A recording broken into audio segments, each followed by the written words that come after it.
playoff football time, baby. I love this time of the year. We get to see the best games between the best teams. Unfortunately, the Chargers did not make the cut.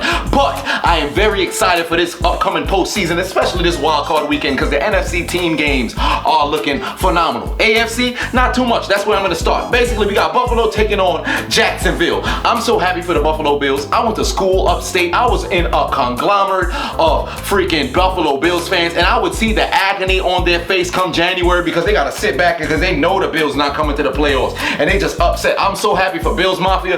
Maybe now they can stop putting themselves through tables. The funny thing about that is Jacksonville actually limited the number of tables that fans can bring to the stadium because they don't want the Bills fans to feel like they're at home. But more importantly, I don't think they want to clean that stuff up. Do Bills fans actually clean up the tables they break? That's a good question.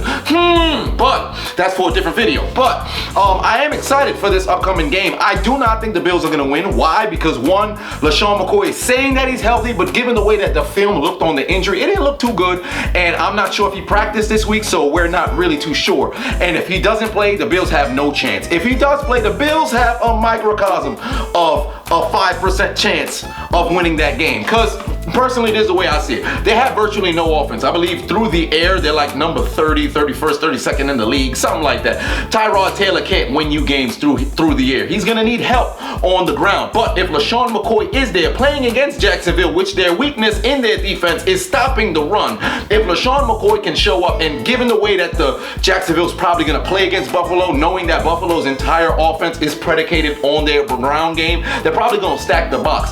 If they do that, then you can run some play action fakes against the Jacksonville defense. Although they do have those DBs out there. You got AJ Boye and freaking Jalen Ramsey just killing it over there. Barry Church coming over from the damn Dallas Cowboys. He's killing it at safety over there. I can't remember who the other safety is, but they're balling over there. But you know, the way that Buffalo plays, if they're able to establish that ground game, they can possibly make it interesting. But if LaShawn McCoy don't play, Buffalo don't got a chance in hell. They do have a, opportunistic defense. They picked up some balls, picked off some balls.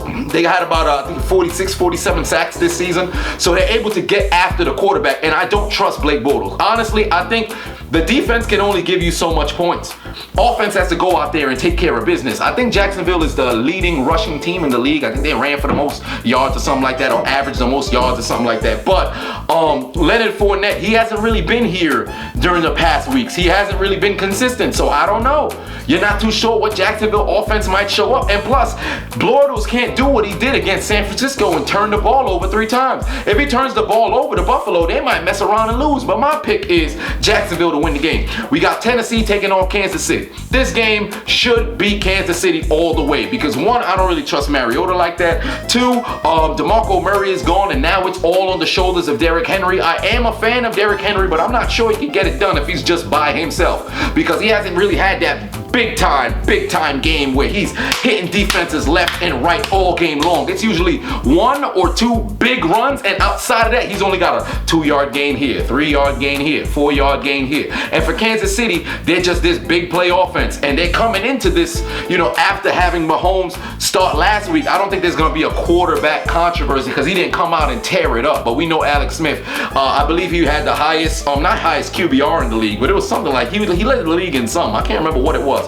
But was it no, it was QBR. I think completion percentage ended up going to Drew Brees, but I think Alex Smith led in QBR, something like that. But he's gonna come out and ball because this Titans defense really ain't that good. I think Kareem Hunt, he won't run for 100 yards. He'll probably give you like 60 or something like that, but I think it's going to be a showcase for Tyreek Hill because I don't think they could cover that man. Whether he's coming on rushing the ball and getting one of those jet sweeps and going all the way to the end zone, I think he'll be able to do that. Whether it's a pass deep, he'll be able to do that. I think it's going to be him and Travis Kelce. They're going to be killing it. Alex Smith might just mess around and throw for 400 yards. Kareem Hunt might be coming out of the backfield, catching flare routes, catching whip routes, catching curl routes. Whatever the case may be, they might come out. And offensively, I think it's going to be the Chiefs. It's going to be the story of the Chiefs. Defensively, they might give up those yards to Tennessee because the Chiefs can't really stop the run like that. But you have to have a pass to accommodate your run attack.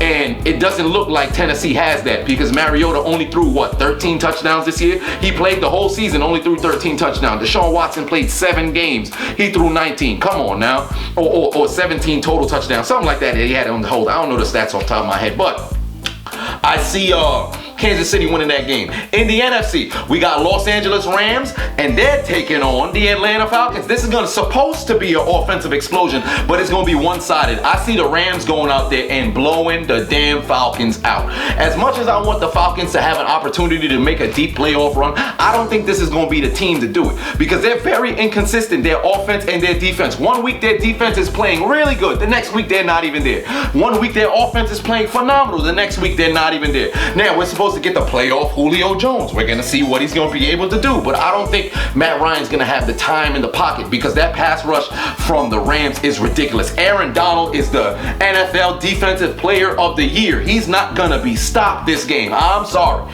Interior lineman for the damn Falcons, they ain't going to be able to block that man.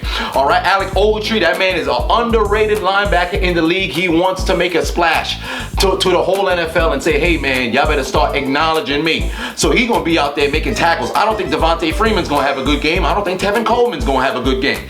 Offensively, it's going to have to go through Matt Ryan, and if everything has to fall on Matt Ryan and you need him to keep throwing and keep throwing and keep throwing, soon enough that pass rush is going to get to him. Now, offensively for the Rams, they got the dreadlock master in the backfield. Although the MVP is going to go to DeAndre Hopkins for dreadlocks MVP, Todd Gurley was a close second. All right, so he's going to be out there doing what he does, whether it's going to be on the ground or through the air, because he did have about, 800 yards through the air catching the ball. Ridiculous. So I do see the Rams coming out and winning this game. Jared Goff, he's not going to have to do too much. I think he's going to be efficient. I think he's probably going to end up completing by like 17 passes for like 26 attempts, but I see Gurley getting at least 30 touches, whether it's a 7 catches through the air and 23 carries, whatever the case may be, but he's going to be getting himself some touches. I see the Rams rolling.